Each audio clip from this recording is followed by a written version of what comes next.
Gerson, we appreciate the contribution as well.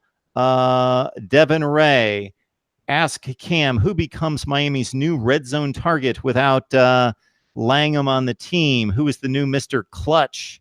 Brevin Jordan, Will Mallory, Brian Hightower, Evidence Njoku, maybe a running back, like for running the ball in instead of throwing it.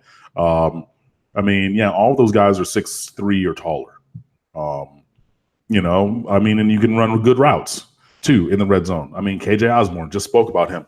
You run a crisp route, you know, run a slant, run a corner or whatever, and you turn your defensive back around, or just, you know, jump over him. That's potentially possible. Jeff Thomas, he even caught a fade last year where he jumped over somebody because he's, you know, hella athletic. Like, yeah, there's options. And I mean, I hope that Miami will find them, but like, yeah, just to think, okay, well, Cager's not on the roster, or Langham's not on the roster, excuse me, who he mentioned, you know, where we're going to go. We're going to look in one of the directions that I just said, because there's plenty of talent at the receiver positions, and we can use that anywhere, including in the red zone.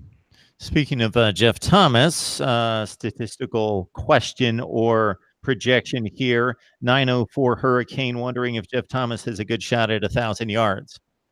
I don't know that we're going to target anybody individually to that level. So that's the only thing that gives me pause in that. If I go back and I look in the receiving stats category, 1, 2. Ahmad Richards had 934 as a freshman in 2016. Otherwise, you got to go back to 2013 to Allen Hurns to find anybody else who had 1,000 yards. So I'm going to say no for that reason, just because, you know, you can spread the ball around so much. You can even, you know, swing it out to the running backs. You can throw the tight ends, a thing that Miami actually does, which other teams try to recruit by saying, hey, we're actually going to throw to the tight ends now. Whereas you can just say, hey, look, we always throw to the tight end. We put our tight ends in the league, and they're amazing and awesome. You should come, you know, down here and do that.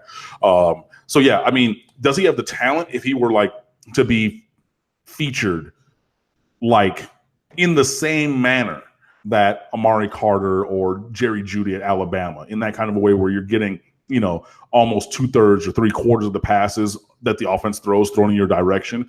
Could he have 80 catches and 1,300 yards? Absolutely. I just don't think that we're going to lean on any one player in that kind of a way on the offense. And for that reason only, I say that Jeff Thomas probably will not have 1,000 yards, but he absolutely has the talent of anybody in America to, you know, have 1,000 or 1,300 yards receiving. We're just not going to look at him that much, just because Miami doesn't look at any one player that much unless you absolutely have to.